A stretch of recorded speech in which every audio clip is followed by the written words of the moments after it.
Good evening, good evening, good evening, my brothers and sisters. How are you doing this beautiful evening? It is dinner time. Come to the dinner table because your brother Tony got a special meal prepared for you. You're going to get some good soul food this evening, my brothers and sisters. Come on in, come on in, come on in.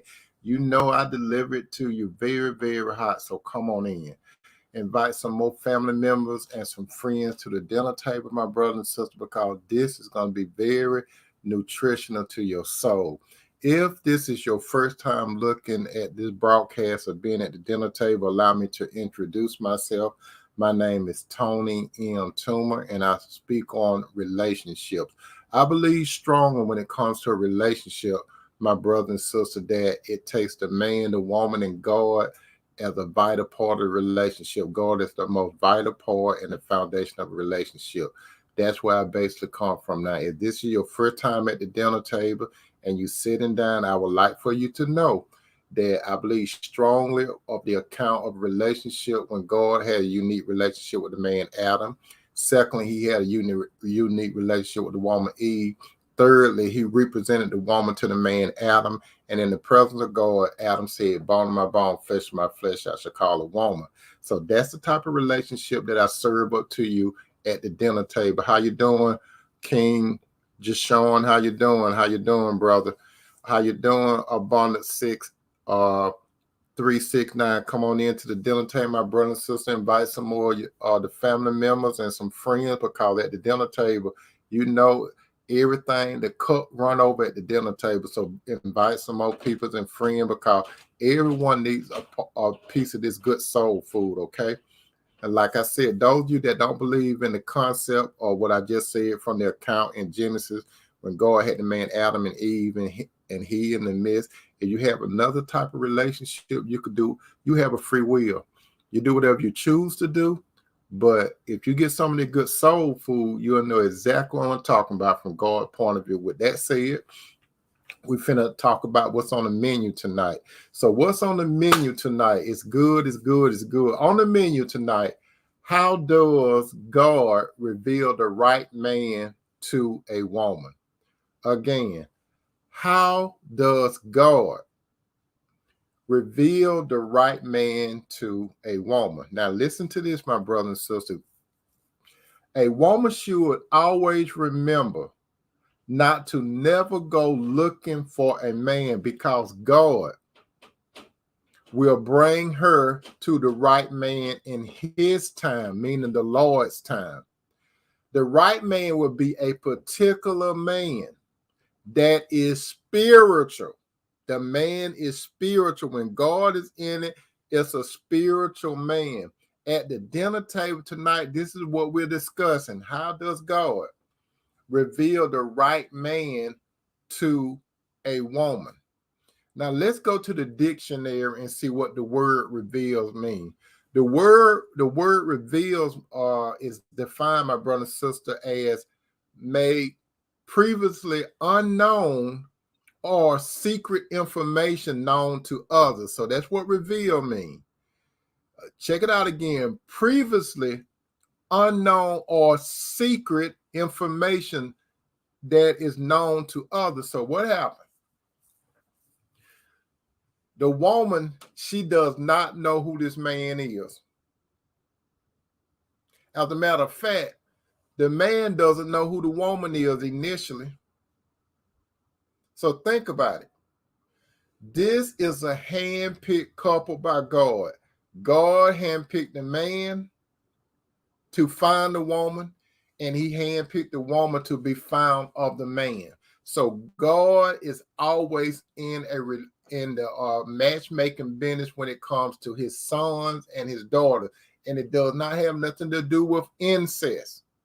Okay, it does not have. And when I say his sons, I'm talking about according to the Spirit. That's what I'm talking about. So don't you all be talking about Tony talk about incest, sons, brothers and sisters and all that. No. I'm talking about God's sons and God's daughter. God bring the man and the woman together, and the man and woman are one. So we are about to hit 3 points on how does God reveal the right man to a woman. But let me elaborate first of all. What is the right man? The right man, as I said, my brother and sister, the right man, he is a spiritual man. He's spiritual. Now, this man may have had a shady past. He could have made a whole bunch of errors. But when he got exposed to Lord Jesus and he accepted Jesus as his Lord, this man in faith, he got baptized into the Lord Jesus, and the Lord Jesus' blood cleansed this man. Now, this man, he knows God. At one time, he knew about God. What do I mean by know and knew? This is what I mean by know and knew. I know about Barack Obama. I know about him, but I don't know him. In order for me to know Barack Obama, I have to talk to him and be in his presence. You understand? So I only know about him. I don't know him. Now, with God, it's the same situation on a spiritual level. A lot of men, they can know about God, but they don't know God. You know why they don't know God? Because they don't spend time with him and they don't talk to him and they don't listen to him. So I'm talking about this particular type of man. This particular type of man, when he decides to follow the Lord, this man, he will understand his purpose in life before a woman is presented to him, or sister, before God revealed the right man to you. So this man will have a purpose. And what is that man purpose to? King Solomon, he wrote in the book of Ecclesiastes, this is what King Solomon wrote. Let us hear the whole conclusion. Fear God and keep his commandment, because that's the whole duty of man. Listen to what King Solomon said. Fear God. Let us hear the whole conclusion. Fear God and keep his commandment, for that's the whole duty of man. When it said fear God, it don't mean be scared of him. It means respect him. So the man of God that becomes God's son, this man is illuminated because the spirit of God comes into this man. Now God is going to use this man to fulfill his will on earth. And this man starts spending quality time with God, getting to know God, and God get to know more about this man. So the man and God start developing an intimate relationship with one another. That's when that man understands who he is. That man start understanding why he's here and where he's going. So the man, he understands who he is. And the only way a man could truly know who he is, he got to go to God. A man could think he know who he is, but a man really doesn't know who he is until he get a relationship with God. And therefore, God will bring up to that man his shortcomings and what he needs to, and God gonna help that man work on his shortcomings, because God got a grand purpose for that man's life. That man discover who he is. Now, not only does that man discover who he is, and he start understanding why he's here.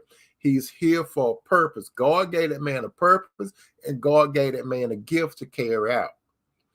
Not only that, then the man understands where he's going. The only way a man really know where he's going, he got to have a relationship with God. Now, worldly men, they think they know where they're going. They think they know. Worldly men, they could plan up for 5 years where they think they're going. Have you ever heard it? For example, a job. Have you ever went to an interview and they ask you a not so intelligent question? They'll say, where do you see yourself in 5 years? You see, worldly people ask senseless question like that. How can a man tell another man where he's gonna be at in 5 years? That's what they do on interview. Worldly men, they do stuff like that. The only thing a spiritual man could do is say, well, if it's the Lord will, I hope to be here or there in 5 years. Because a true man of God, he live moment by moment, but he can prepare for the future like an ant. You know how ants always work and preparing, but a man cannot say what's going to happen from second to second. So this man, he understands how vital time is, and he always thinking about his purpose with God. So this leads to what we're about to talk about. How does God reveal the right man to a woman? How you doing, Sister Deborah Cox? Welcome to the dinner table. Number one, how does God reveal the right man to a woman? First, that man, he will be a servant of God through Jesus Christ, his son. That's the first thing, sister. This man, he will be a servant of God. Most of the men that come in your past, sister, most of the men, they are not sons of God. You understand? They are not sons of God. They are men of the world. So, sister, when a man comes to you, and I always say this, I'm going to say it to the day God, son Jesus come and take me, or I leave out this world and go be with Jesus. I'm going to always tell you this, sister. I'm going to tell you. What do Tony say? Tony say, whenever a man come in front of you, what do you supposed to do? You're supposed to say a silent prayer to God and ask God, why is this man coming up in my face talking to me? Because you do not know, sister. Sister, on your own, you don't know the difference between a wolf and a sheep. You do not know. You think you know the difference between a wolf and a sheep, but you do not. You see, as the Lord Jesus would say about a wolf come in sheep clothing. How you doing, Sister Central? Welcome to the dinner table. And that's what a lot of these guys do, sister. They come to you with sheep clothing, meaning they come to you like they innocent, they pure, and they there for your benefit, but they're not. How you doing, Sister Pamela P. Lord? Welcome to the dinner table. So you got to understand it, sister. He needs to be first a servant of God through Jesus. And you will know that he's a servant of God based on his presentation to you. Because a man that comes to you in sheep clothing, he is coming to you pure. I'm not saying that he did not have a past, or he will not never, or he won't fall. He will, because he's a man. But you got to understand that this man is going to come to you in a pure way. That's what he's going to do. He's going to come to you in a pure way, but we're going to get to that shortly. But first, remember, he got to be a servant of God through Jesus. This man is about Jesus. This man is about delighting in the Lord. And he knows if he delight in his Lord and he carry out his purpose, because God gave this man a purpose. God gave this man wisdom, knowledge, understanding, and discernment. God gave this man a blueprint to where he wants this man to go, because this man know he must live a life that's going to please God. It ain't about when this type of man come in front of you, sister. This type of man is not going to come to you trying to say it, trying to offer you the world. He's not going to come to you singing. Now, don't get me wrong what I'm about to say, because I used to like this song. You all remember that song by Luther Vandross, Is This World of Mine? I Give You Anything. That's a nice romantic song. But wolves, they come to you trying to sell you on the world. Godly men don't come to you trying to sell you on the world. Godly men come to you purely, and you will know that it's about God first and then you second, because that man will see you as being on his team. That man will see you more than a girlfriend. That man will see you more than someone that he casually date. That man will see you more than someone that he want to call at after 12 a.m. in the morning, and he said, what you doing? Can I come through? Or can you get up and come to see me? Or this man is more than he's not going to hide you. This man is going to be proud. And I'm not saying in a negative way to have you in his life. Which leads to number two. How does God reveal the right man to a woman? The man of God will be prepared before God put him to sleep. You understand? The man of God will be prepared before God put him to sleep. Now, what do I mean by that? If you all notice, when we go back to the Garden of Eden, When God created Adam, what God did, he took some clay, and the man was not animated. So God blew into the man the breath of life. That was God's spirit. And what the Bible said, he became a living soul. So when God's spirit get into a man, before he get into a man, the man was like the walking dead. Because every man that come into this world and every woman that come to the world, you come with a soul, a body, and you come with a dead spirit. You know why you come with a dead spirit? Because you got the nature of Adam. So your soul, your spirit got to be restored. So brothers, that's why a lot of time you be trying to find your way in life. And the only thing that you're missing, brother, is your relationship with the Lord. Even you sister. Because let me tell you, dear brother and sister, when you come into this world, you come in, you do not come in complete. You come in 2/3. What do I mean by 2/3? You come in with a soul in your body, but your spirit is dead. So what is 2/3? It's the number of a man, 666. Now, I'm not saying you the Antichrist, but when you do some math, when you break down what is 2/3, it breaks down to 0.666. Now, I'm not saying no men or no Antichrist, and I'm not saying no women are Antichrist, but that's the number of a man. Now, if a man come into this world and he's complete, he will have the spirit of God like Adam did originally, and then he will have a soul, and then he will have a body.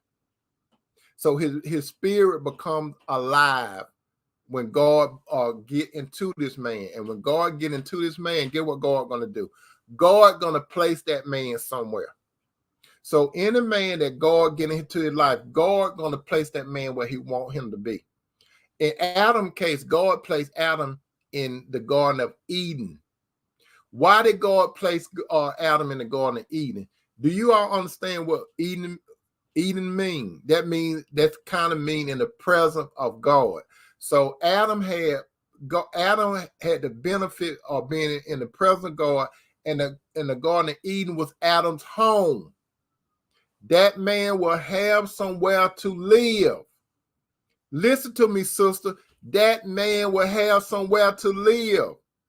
And I always say this, he will not be living with his mama.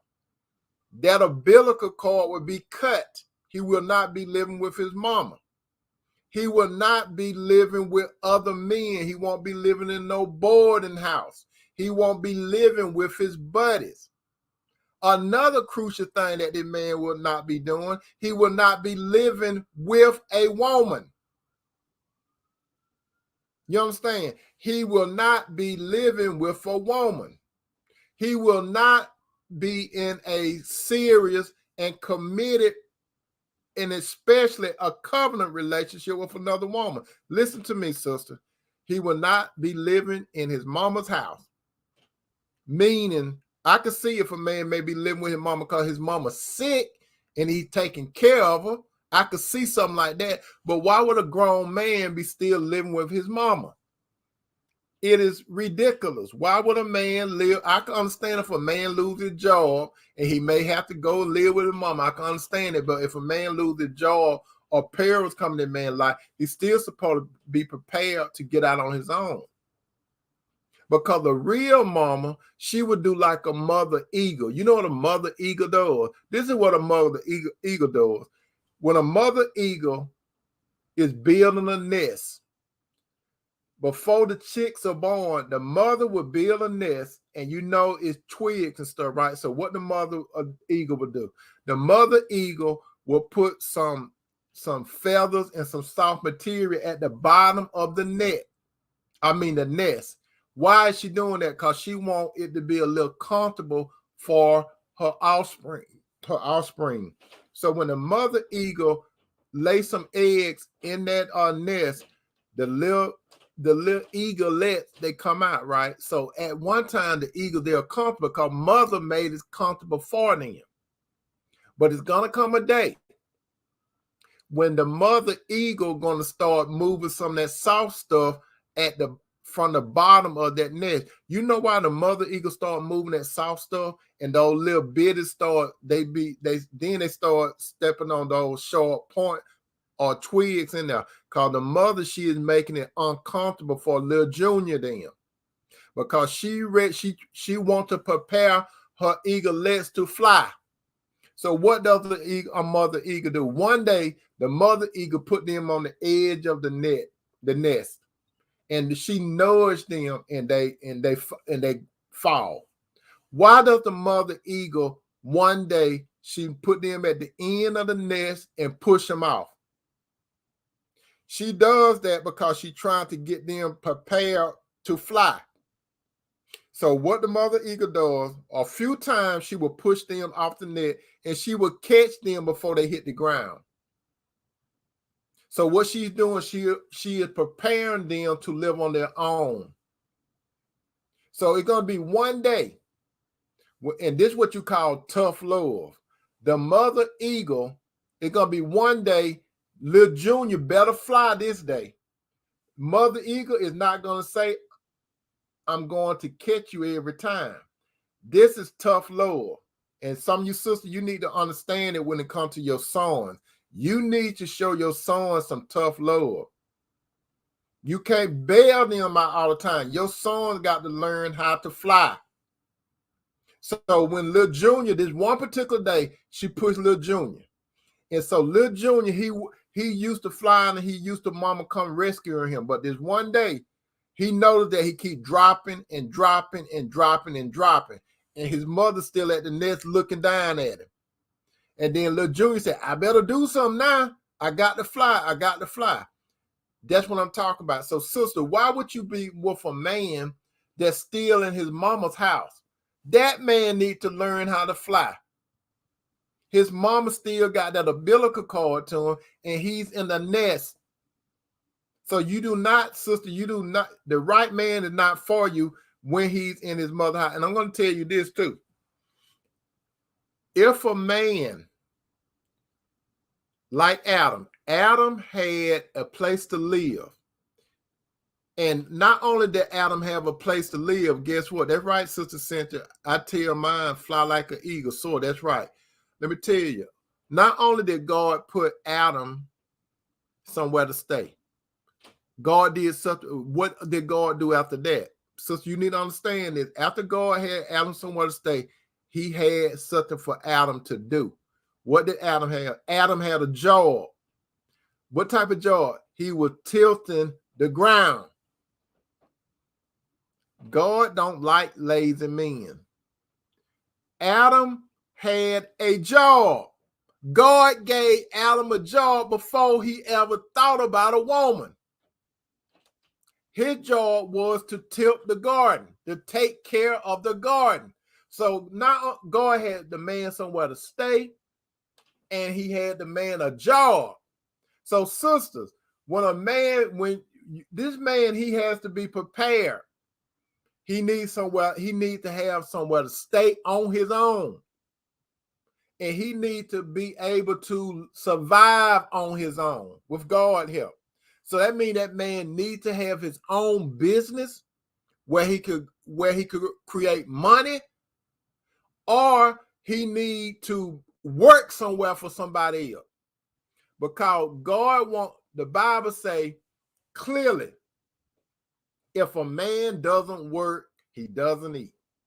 You got that? If a man doesn't work, he doesn't eat. The Bible also say about a man, and this is very critical. If a man doesn't take care of his household, he is worse than an infidel. What is an infidel? An infidel is an unbelieving person. So if a man doesn't take care of his home, he's worse than a lost man. Because lost men, they would sometimes take care of their children, but it's bad if a man calls himself a Christian and he don't have nowhere to stay. He ain't making no effort. He looking for handouts. Sister, you don't need no man that got no handouts. You need a man that God equipped to make it in this evil world. So God give this man somewhere to stay, and God give this man work like he did Adam. What else does God do? Now God wants this man to have some responsibilities. And what is the responsibility? God brought the animals to Adam to name. So this man had a responsibility. He gave him an assignment. And that's what God would do, sister. The man that's supposed to find you through God, he's supposed to have an assignment on his life. He's supposed to have responsibilities. So he got somewhere to stay. He got a job. Now he have responsibilities, and he got to have a purpose in life. So what did God do? God brought all the animals in front of Adam. And when he brought all the animals in front of Adam, I don't know why I said Adam, but Adam, and Adam named every animal, my sister and brother, that you see. Adam gave them names. And animals that you ain't never seen before. Adam named all the animals on earth that walk on earth. He named all the animals that fly in the sky, and he named all the fish in the sea. Adam did that. Some of you probably think it took Adam a long time to do that. It probably didn't, because you got to understand, Adam was perfect.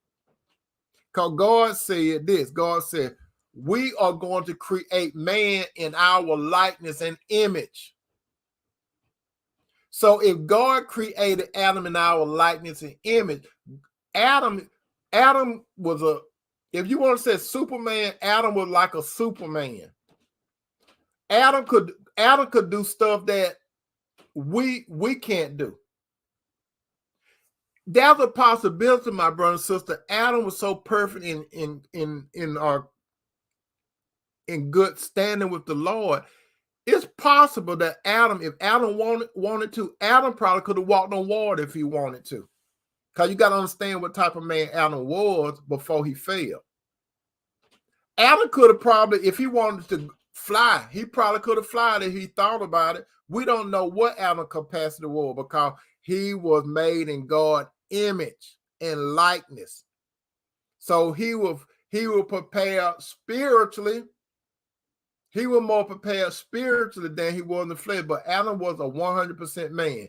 What do I mean by a 100% man? He had the Spirit of God. He had a soul that was without stain or wrinkles, and he had a perfect, undefiled body. So Adam was just like a piece of pie. When you put a piece of pie in a pan and you cut it up in 3 pieces, Adam, 1/3 represent the spirit, 1/3 represent the soul, 1/3 represent the body. Listen to me carefully. Adam was like a piece of pie, the whole pie that was cut in thirds. One slice, 1/3 the spirit, 1/3 the soul, 1/3 the body. If a man does not have Christ, we're going to use that same pan and a pie. If that man does not have Christ, you just see 1/3 and 1/3, because one slice is out. That's the Spirit of God. But when the man is completing the God, that man got 1/3, 1/3. Then God put the other 1/3 so that man is complete. You understand? So back to Adam's responsibilities. He named all the animals. He said male and female. He named all of them. And then so sister, when God calls this man to find you, this man is going to have what is called wisdom. He might not, you see, wisdom, my sister, you got to understand how you're doing, Sister Angie B. Welcome to the Dental Table. You got to understand this, sister. You need a man that has wisdom. You don't need a man that people say he's smart. You don't need that. You don't need a man that people say he's articulate. You don't need that. You don't need no man that people say he's highly intelligent, he's smart, he got charisma and all that. You don't need none of that. What you need is a man that got wisdom. Do you understand what wisdom is, sister? Wisdom is the ability to see things from God's point of view. That's what Solomon had. Solomon was known for wisdom. Brother, you don't want people to go around saying, oh, you intelligent, you smart, you articulate. No, you want to hear people say, you got wisdom. That's what you want people to say. You got wisdom. So if people say you got wisdom, that means that you see things from God's point of view. Let me give you an example of wisdom. This is an example of wisdom. Let's go back to King Solomon. When the Lord came into King Solomon in a dream, he came to King Solomon in a dream, and King Solomon was not like Martin Luther King, but he came into a dream. So the Lord God asked Solomon, what is it you want me to give you? Solomon, the only thing Solomon said, give me an understanding heart so I could rule your people. And the Bible say that pleased God, because listen to what Solomon said. He said, give me an understanding heart so I could rule over your people. Solomon didn't say my people. Solomon was not me, myself, and I at that time. He said your people. So the Bible say that pleased God. Why did it please God? Because the Bible clearly say, delight in the Lord, and he will give you the desires of your heart. So Solomon didn't add for nothing but wisdom. So you know what the Lord said? Not only will I give you wisdom, but I'm going to give you something that you didn't ask for. So the Lord gave, and he said, you did not ask me for long life. I'm going to get that to you. You didn't ask for wealth. I'm going to get that to you. You didn't ask for the life of your enemies. You're going to have peace. How you doing, mother? Welcome to the dinner table. So Solomon asked the Lord for wisdom. So, sister, you need to look for, when a man come in front of you, one key factor is, does he have wisdom? Now, you sister, you need to listen to me. Does he have wisdom? And you will be able to see it, sister. If you are a daughter of God, you will be able to see the wisdom in that man. And if that man have wisdom, does he have knowledge? What is knowledge? Knowledge is what is known through experience. Sister, you need a man that got experience in life. You don't need no man that graduated from kindergarten and he walking around acting like he got a PhD. You see, the thing about a man, sister, a wise man could act like he's a fool, but a fool never can act like he's wise. Listen to me two more times. A wise man could act like he could pretend that he's a fool, but a fool cannot pretend that he's wise. Again, listen carefully. A wise man could pretend that he's a fool, but a fool cannot pretend that he's wise, because a wise man watch how he talks and how he behaves. A wise man uses very few words. A man that uses a whole bunch of words, that's a fool. Don't you know the Bible said when a fool keep his word, he's counted as wise? So, sister, you don't want no man that is a talker. You want a man that have wisdom and knowledge, so he got experience. And if the man got experience, and then when he got his knowledge and utilize that knowledge, you got a powerful man from God. So he got wisdom, he got knowledge, and guess what? And this is what you need, sister. This man got understanding. He understand that 1 + 1 = 2. He always understand that 1 + 1 = 2. It never equals 3. This man, you cannot put no fuzz and map on this man. Let me give you an example. Let's go back to King Solomon. One of the displays of Solomon's wisdom was this. There were these two ladies, and some of you familiar with this story. There were two ladies. They both had babies, and they was in the same place. This is what happened one night. They had some small infants. One of the ladies, she rolled over on her baby by it was an accident, and it was an incident, and she smothered the baby. Now, she did not. That's why, sister, you all have to be careful. How you doing, sister? How you doing, my little sister Renee? Sister, you have to be very careful when you have your little babies close to you, because if it happened to that lady, it can happen to you all, sister. So listen carefully. For those of you that may be about to have a baby, you better be careful when it comes to laying that baby close to you. It's my recommendation that you keep the old baby, even though little babies, in the crib next to you. Because just like it happened to the lady, she overlaid on her baby. She suffocated the baby. The baby died. So this is what this one lady did. She got her dead baby, and this other lady, she had a brand new child, right? So what she did, she put her dead child by this lady while the lady was asleep, and she got that lady's child. So when the lady woke up, she know that wasn't her baby, because mamas know they babies. That remind me of this. That remind me of this. Mama baby, daddy maybe.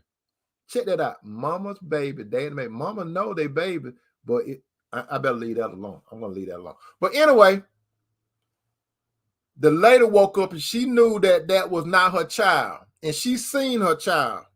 So it ended up in front of King Solomon. So the two ladies, they went in front of King Solomon, right? So when they went in front of King Solomon, woman saying, she took my baby because her baby died, and she did a switcheroo and took my baby. And then the other lady said, she lying, king. That's my baby. That dead baby is hers. So Solomon heard both of these ladies going backward and forward. So you know what Solomon did? He told one of his soldiers, he said, bring me a sword. He said, bring me a sword. And so both of the ladies, they had to get quiet when they said, why he asking for a sword?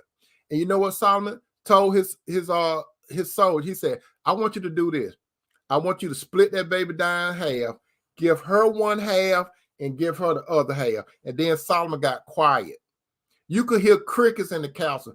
Everybody was probably saying, why would King Solomon tell that man to slice that baby in half and give her half of it and give her half? So can you imagine the scene, my brother and sister? This was brilliant. This is what I call wisdom. And then this is what happened. Solomon knew that it was going to draw the real mama out.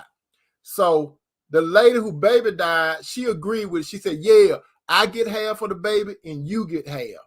So she was down with it. But the real mama, this is what the real mama said. Don't do that. Don't kill the baby. Just give the baby to her. At that point, King Solomon knew who the real mama was. How did King Solomon know who the real mama was? Because he knew the real mama would not allow her baby to get split down half. She would rather to lose her baby to that liar than to have that baby killed. And that was one of the most brilliant things that Solomon did, and his wisdom blew up. People were talking about that. Not only that, there was this queen. The Queen of Sheba heard about the wisdom of Solomon. And when Queen heard the wisdom of Solomon, she heard, and she was way off. She was way in another country. She said, I got to go check this man out. And they didn't have no Facebook, YouTube, and social media during that time. Solomon had a reputation for being wise. So then one queen said, she said, I don't want to see the 7 wonders of the world. I want to go to see this wonder, not Stevie Wonder, but I want to go see this wonder. And so she went to meet Solomon. And when she went to meet Solomon, the Bible say that she asked Solomon everything that was in her heart. And when she asked Solomon everything was in her heart, Solomon answered all her questions. Now, how was Solomon able to answer all her questions? Because the Lord was in Solomon, and the Lord answered the woman's question using Solomon. So the Lord's spirit was in Solomon, and every time the lady asked Solomon something, the Lord's spirit told Solomon's soul what to say to her. And then Solomon's mouth opened up, and that blew that woman away. The Bible said she asked him all that was in her heart. And then she seen how Solomon was living. She seen his lifestyle. She seen how he was dressed. She seen how his servants were dressed. She seen everything, and it blew her away. And you know what that woman said? What I heard was not half of what I see. That's what she said. And then she was so carried away by Solomon that she gave Solomon some wealth. That Solomon was a bad boy. So, sister, you want a bad boy, that's good. You want your man to be known for wisdom. You understand? That's what you want that man to be known for, wisdom. He might not can get up in front of people and talk correct and everything, but when he talk, and when you talk, people listen. You need a man, sister, when people listen, they stop talking because they want to hear what this man say. Because whatever this man say, these people, they could take it to the bank. You understand? They could take it to the bank because this man got the wisdom and knowledge of God. So this man will understand you, sister. When this man understand you, he's going to understand the difference of what a man is and what a woman is. He's not going to look at you, sister, like you're a man. He know that you don't think like a man. He know that you don't behave like a man. He know to treat you in a gentle way. He know he can't talk to you like another man because he know that you're emotional. Because you see, when you talk to another man, like I tell you something, sister, when you look at, like if you see a football game or a basketball game or whatever, have you ever noticed sometimes that the coach will go in front of or his quarterback, let's say football, the quarterback might come out the field, he may throw an interception. The coach may, when the quarterback coming out the field, the coach may get all up in the quarterback face fussing. And what does the man do? Sometimes they fuss back, but most of the time they don't. They don't take it personal. And some of you sisters, y'all may say, why that man all up in his face talking and stuff like that? It ain't nothing but a G thing, baby. Men could take stuff like that. It really don't internalize in men unless he's soft. You know, if he's soft, it bothers him. But other than that, it doesn't too much bother. So, brother, what I'm saying, treat the woman like a woman. You got to treat her with understanding. Sister, you need a man in your life that know how to understand a woman. He don't understand you completely, but if he have the Lord in him, the Lord created you, sister. So if the Lord created you, the Lord know what you need and what you want. And so what the Lord's Spirit would do in that man, it would tell that man what you need and what you want. That man would try to learn so much about you. That man will want to learn how many hairs on your head, like God. Because God know the numbers of hairs on my head. That man want to know you that well. He want to know your ins and out. That man going to learn your pattern. He going to know when you happy. He going to know when you sad. He going to know when to say something. He's going to know when not to say nothing. But beyond that, you know what? He's going to lift you up. You're not going to shed many tears with a man that believe in God. If you shed tears, most of your tears are going to be tears of happiness. You see, you got tears of grief and you got tears of happiness. Because this man is a just because man. Just because you, baby. That's what he is, just because you. That man going to anticipate what you need. That man going to anticipate what you need. This man is not going to wait for holidays to do things for you. He's not going to wait for your birthday. He's not going to wait for Mother's Day. He's not going to wait for Valentine's Day. He doesn't let the world dictate how to treat you. He knows how to treat you. He's going to be on you like God on you. God put breath in you, and this man, he is going to try to put the breath of happiness in you. You see, a man of God, sister, he is more interested in causing your heart to smile than your face to smile. Because a man of God knows if he calls your heart to smile, it's going to show in your face. Worldly men don't have this knowledge. Only spiritual man got this word, the knowledge. Sister Angie B said, not worldly men, aka grown boys. That's right, they grown boys. They baby boys. Their name is Jody. Sister, don't be like Yvette. You don't need Jody. You don't need no baby boy. You understand? You don't want no man that riding around on his bicycle and you got the car. You understand? So you need a man that prepares. So when the God prepares a man, not only that, this man, after his understanding of you, sister, he will have what is called discernment. What does that mean? Discernment is the ability to see through things, whether it's right or wrong, good or bad, dark or light. He is going to be like that. He's going to be spiritual minded. God going to give this man the ability. He's going to be able, like if you all used to look at the Thundercats, did any of you used to look at the Thundercats a long time ago? You remember when Lionel used to have this sword, and then Lionel said, he'll hold that sword up. He said, give me sight beyond sight. A spiritual man, God going to give him insight. So he's going to be able not only to see with his eyes, he's going to be able to see with his mental eye. You know when you talk to people and they say, I know what you're talking about. I see what you're talking about.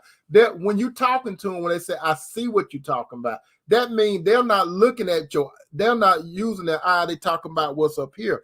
I see what you're talking about. So sister, you will have a man that see what you're talking about. He is going to show empathy to you. You will not have a man that's going to hide on you. He's not going to hide on you. This man, he don't mind you knowing where he at.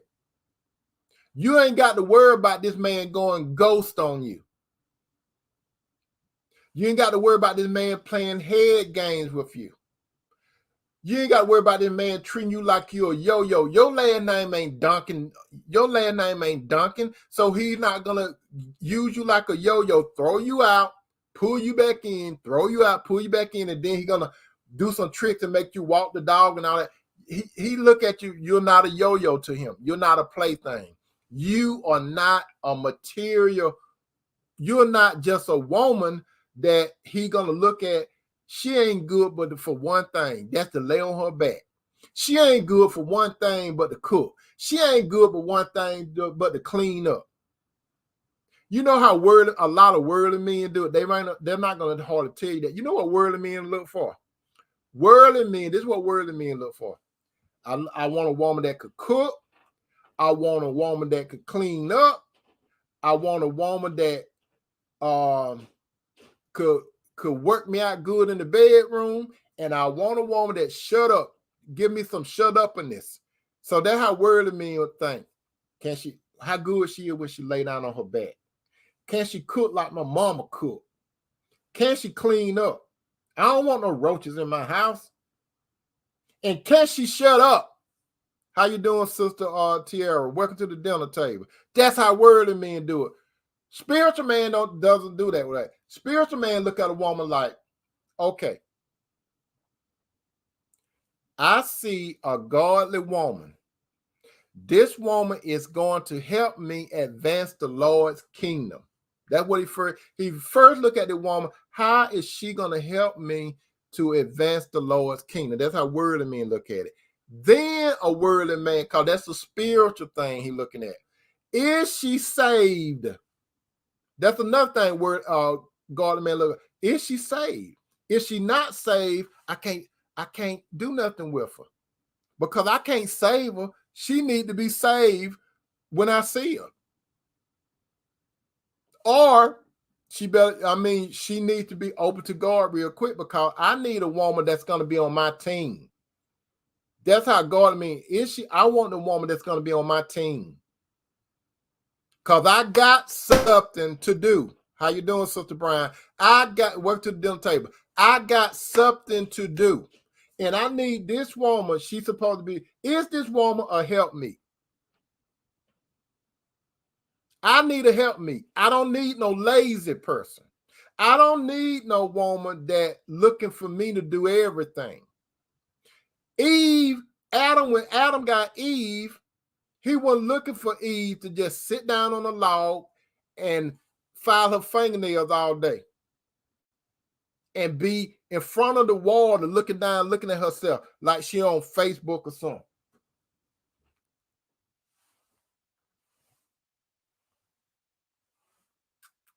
All that kind of crazy stuff. You all know what I'm talking about when you see on social media. What you all see on social media? A lot of women like this.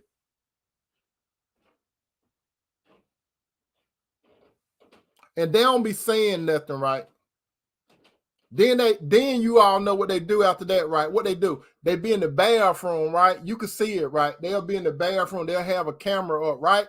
They have a camera up and they got a mirror behind them. You all know what I'm talking about, right? They have a mirror behind them and then what they doing? They want you brothers to see their butts. So what they do, they look at that, they look right here, and then the camera also showing a reflection because they stand in front of the mirror, so it's showing their butts, right? You all know what I'm talking about. They want you to see their face and they want you to see their butt. Those women, let me tell you something, brother. Those women that does stuff like that, it's something wrong up here. It's something wrong. They looking for approval. These are worldly women. I don't care how good they look. Any woman that you see constantly doing this, she looking for approval. Godly women don't look for approval of men. Their only thing is approval of God first and then their husband. The man they engage to going to being their husband or their husband. Worldly women, there is something wrong with them. They got something missing. That's why you sisters, you sisters and brothers, that's why you see so many women in social media, and you all know them. We don't have to call nobody names. And you all, right now, when I just made that statement, it's some women that come to your mind right now that you know be flexing in front of Facebook every day. They don't say nothing. They don't say nothing. And some of them, they will have on swimming suit in a bedroom and the bed not made up. You understand? Or they ain't even around the water, but they want a swimming suit. You all know what I'm talking about. They want you, and you know what? These women, they look for approval, but godly men, godly men don't play that. If you want to show all your goodies to the world, you ain't got, godly men don't want that. Godly men want modest women. When I say modest, I didn't say that they got to cover up everything. Godly men would like for a modest woman. She could look nice, but she need to, because she's going to represent God and the man. Let me ask you this. If a woman going to a job interview, she no hardly go with a swimming suit on, is she? Just answer this. She don't go with a swimming suit on, is it? If she going to work in corporate world, she not going to walk in there with a bathing suit on, is it? Or is she? She not going to walk in, she not going to go somewhere like Microsoft or what these other places, Microsoft, or let me see something else. It used to be it called Meta. Now, one of these big organizations, she gonna dress appropriately. Why does even worldly women know to dress appropriately? They're not gonna go and dress, and they're not gonna have their breasts out or their breasts. They're not gonna have that order because they know how to dress appropriately, right? They're not gonna do that. They're not gonna go, showing a lot of flesh. They got sense enough to dress appropriate, but why they don't have sense enough when it comes to a godly man? But they want a godly man. Godly men, I don't want that. She for the streets. She for the streets. So, wisdom, knowledge, understanding, and discernment. You see, that's what these godly men, they got discernment, because they could say, this is a woman that I can see she will be my wife. Noah Clay said, amen, he's right, but men wear the tight pants in church. That's another story. They're not Christians. They're not Christians, sisters. They're not Christian. Let me tell you, Jesus said this. There are going to be some wheat, and there are going to be some other non-productive people. The chaff and the wheat. Sometimes you can't tell them differently. But what Jesus said, at that day, he said the angel's going to divide the chaff from the wheat. What's real and what's not real. You see, the Lord go by the heart. You understand? So, sister, the right man, before God put him to sleep, remember how he put Adam to sleep? He also gave Adam one more thing. He gave Adam what is called boundaries. What is a boundary? That's right, Sister Teresa. Tares and wheat. That's right, Sister. Teresa Toomer. Tares and wheat. They look the same, but they're not the same. So it's a lot of men that be in public worship. You think they there, but they're not. They're hard and far from the Lord, because the Lord said it's going to be many that say, Lord, Lord, Lord. But the Lord said your heart was far from me. But boundary. God gave Adam a boundary. What was that boundary? You could eat of all the fruits of these trees. I'm paraphrasing, but there's one particular tree. God pointed that tree out to Adam. He said, you see that tree? Don't do it, because the day you do it is the day you die. And let me tell you something, my sisters and brothers. When Adam ate that forbidden fruit, him and Eve, they died that day. Now, some of you going to say, no, he didn't die, Tony. He did not die, because he had Cain, he had Abe, and he had Cain and Abe, right? And then Seth, he had them and some more children. But Adam and Eve died the day they ate. Some of you said, you lying, Tony. You lying, Tony. They didn't die, because after they ate, I seen some more. They had children, so they had to be alive. They died spiritually. Their connection from God was cut. God separated from them. God kicked them out of the Garden of Eden. You understand? God kicked them out. You know why God kicked them out? Because it was another tree in the garden. It was a tree called the tree of life. So you know what Adam and Eve, you know what God knew Adam and Eve were going to do? If God would not kick Adam and Eve out the garden, you know what those sneaky Adam and Eve were going to do? They were going to go and eat from the tree, that tree of life. And you know, they would have ate from the tree of life, they were going to live forever. So God knew it. So what God did, he had a chirper to guard it. Because if Adam and Eve can't close that tree, they knew that they were going to be, definitely going to be their last day on earth. They were not only going to be dead spirit, they were going to be dead according to the flesh. Now, God gave a man responsibility, which leads to the final point. Sisters, how does God reveal the right man to a woman? God will supernaturally orchestrate and bring the woman into the man's life, and the man will know it instantly. Listen to me carefully. God will supernaturally orchestrate and bring the woman into the life of the man, and the man will know it instantly. When God intervenes supernaturally, he's going to orchestrate everything. No matter how many errors you made in your life, sisters, no matter how many errors that man made in his life, we all have had a GPS and we have went off course, right? We all have done it. We all have went off course. We are all sinners. We are all sinners, my brother and sister. We all have went out of the way. The Bible said we have all went out of the way. There is none righteous, no, not one. Sister, there is not one righteous man that came into this world. But besides, yeah, that's it.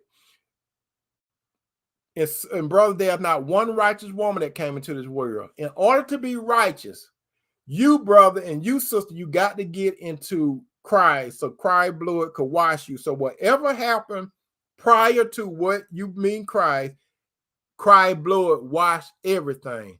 While you are living, Christ's blood continue to wash you. As long as you walking in spirit and truth. And the future, whatever you do in the future, Christ's blood take care of it. Now, that don't give you no license to sin, my brother and sister, because when Christ died, you got to understand this.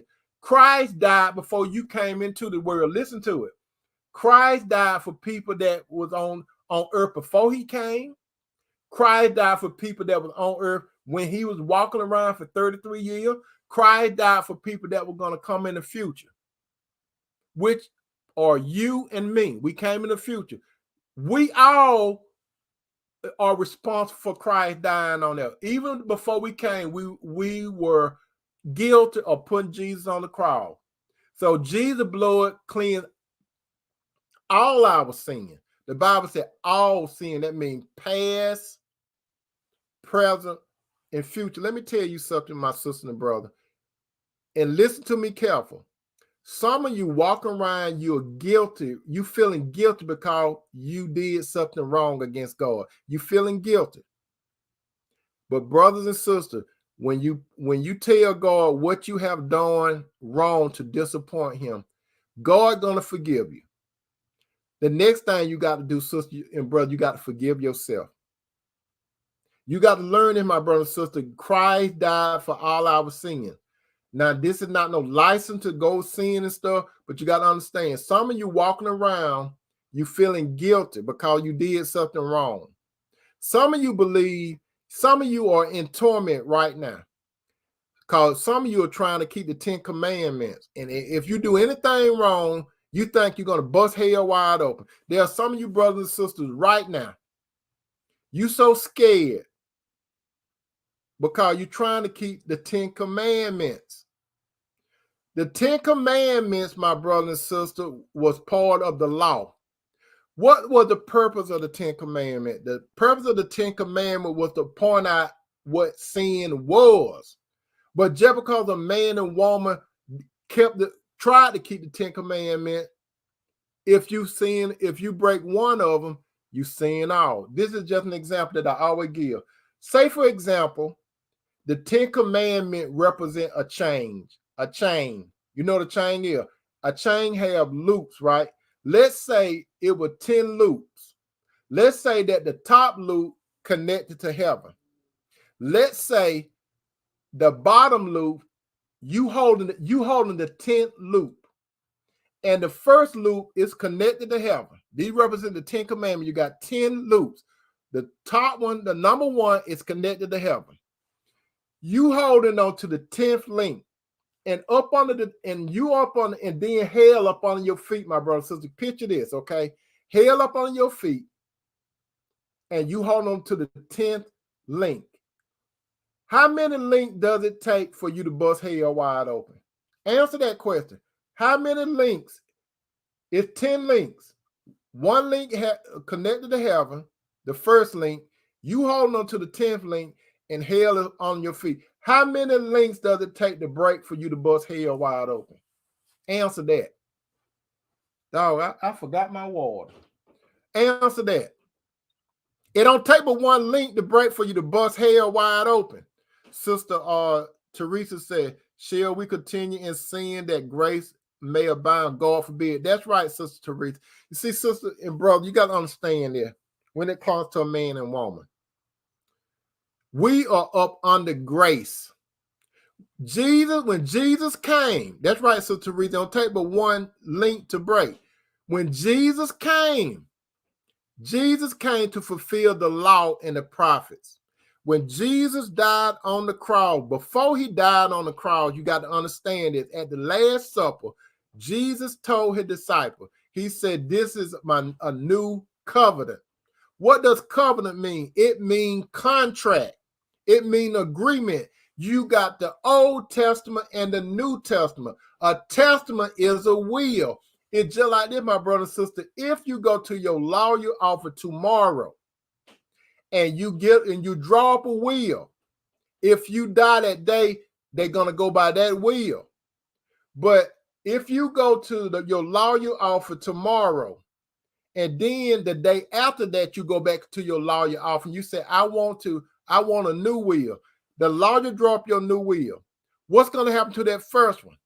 If you walk out his office after you do the second one and you die, which will they gonna go by?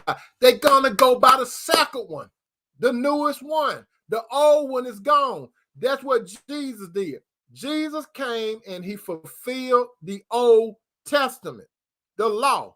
When Jesus died on the cross, we are up under what is called grace.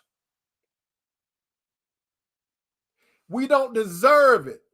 The only way you're going to get to heaven, my brother and sister, you got to believe in what Jesus did. You cannot go in front of Jesus and talk about how good a good boy you was or a good girl. He don't want to hear it.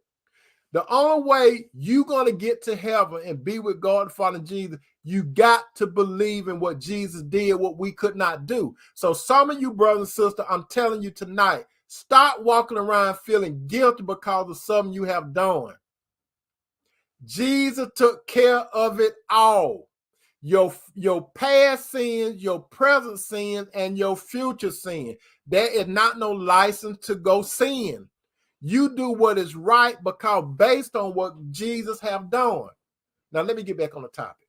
Now, God was supernatural orchestrate and bring a woman into the life of a man, and the man would know it. So when God orchestrate your life, my brother and sister, no matter what happened in your past, you got out the past, and he got out the past.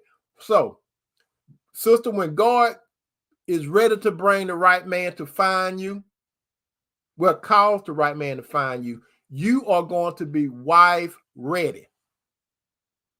You're not going to be looking for to be a girlfriend. You're not going to be looking for to be a boo thing. You're not going to be looking for somebody that just call you at 12 a.m. and say, hey, what you doing? Can I come through? Or can you come over here? You're not going to be like that. You're not going to be no casual woman. You're not going to be no woman that he called when he ain't got nothing to do. You going to be wife ready. When God brought Eve to Adam, she was wife ready. When God brought Ruth to Boaz, she was wife ready. When God brought Mary to Joseph, she was wife ready. When he brought Priscilla to Aquila, that's in the book of Acts. Some of you all don't know about them. She was wife ready. When Priscilla met Aquila, she was wife ready. God don't bring no half-baked woman into a man. He doesn't bring a half-baked man to a woman. When God brings a man to a woman, they are already ready. The man is a particular man and the woman is a special woman. So, sister, you are that special woman. So some of you, sister, you lower your standards because you think there is not no tomorrow. Some of you, sister, think a piece of a man is better than no man. You cannot think like that. If you are kingdom daughters, if God is your father and Jesus Christ is your Lord, why are you bringing your standards down to the worldly men to mess you up, to suck the juice out of you and then dump you? And then now you think that there's no man that is right. How you doing, Sister Linda? Welcome to the dinner table. That's what some of you sisters do. You lower your standards. Some of you sisters, you get older in age. So when you get older in age, now you want to lower some of your standards. Never lower your standards.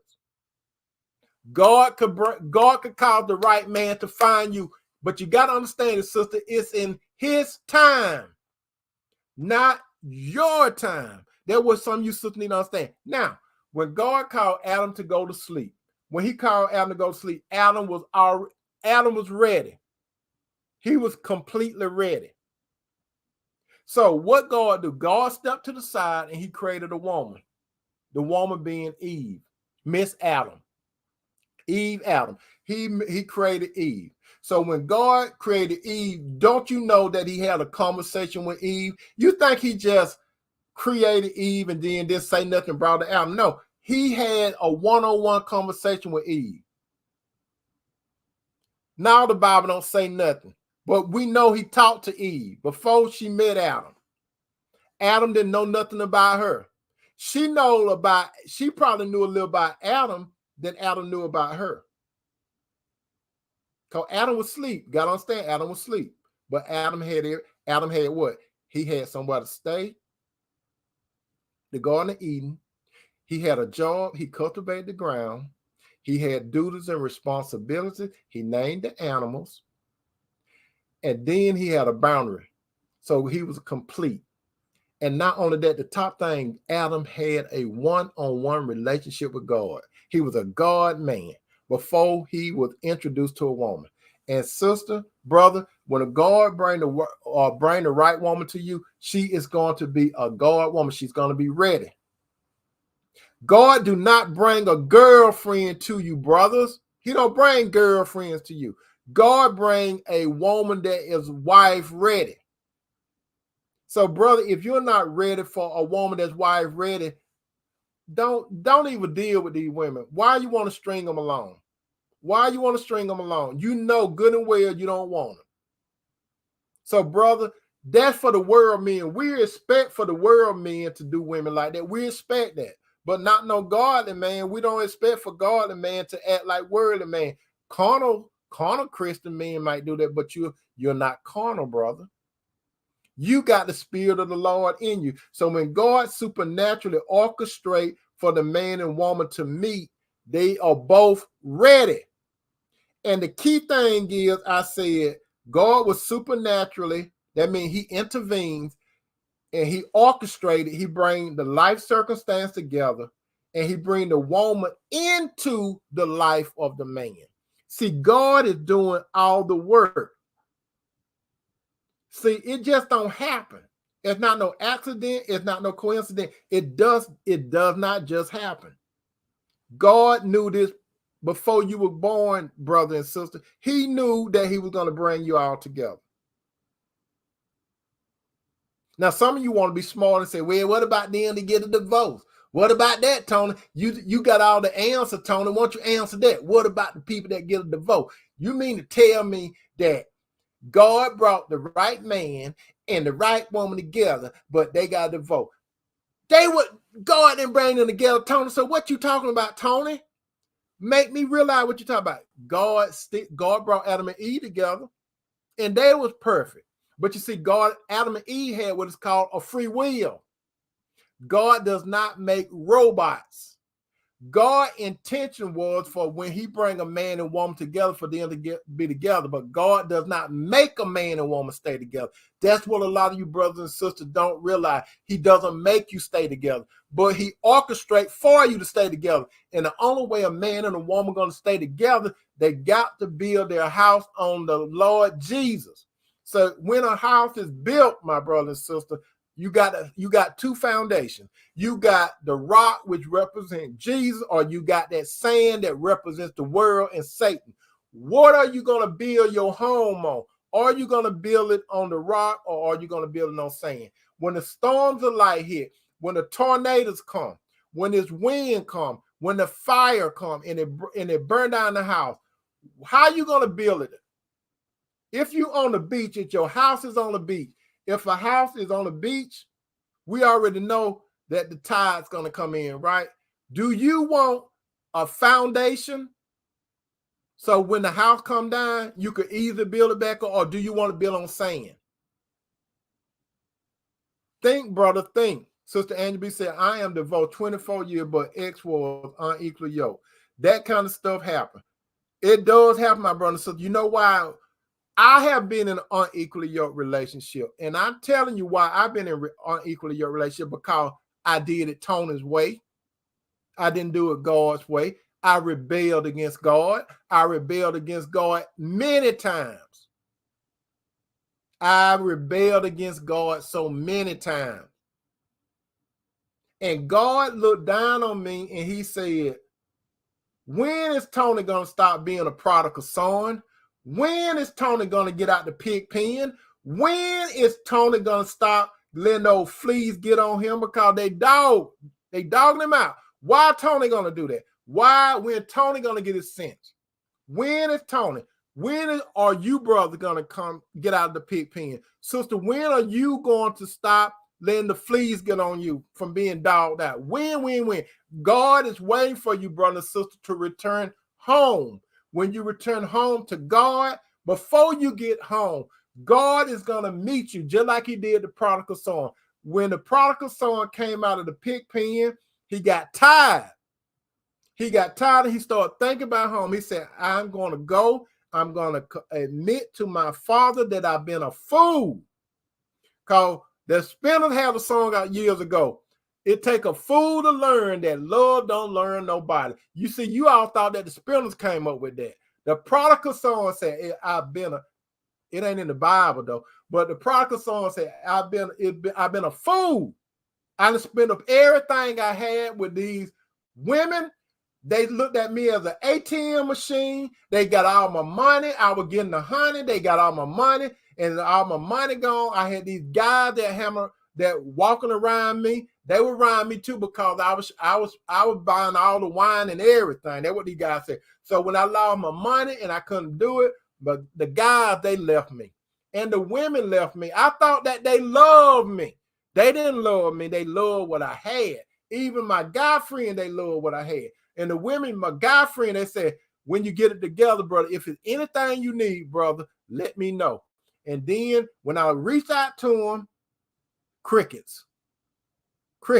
When I reached out to the woman, crickets. I ain't have nowhere to go. I'm destituted. I know what I'm going to do. I'm going to go home to God.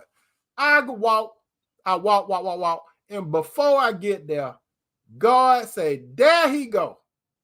God walk up to the prodigal son. He hugged. The prodigal son wanted to say, Father, I've been a fool. But the father God say, bring him those shoes. Bring him some good clothes. He need to take a bath first. Bring him some good clothes, those shoes, and put that ring back on him. My son and my daughter have returned home. But Father, let me tell you what I've done. The best thing, you have came back home.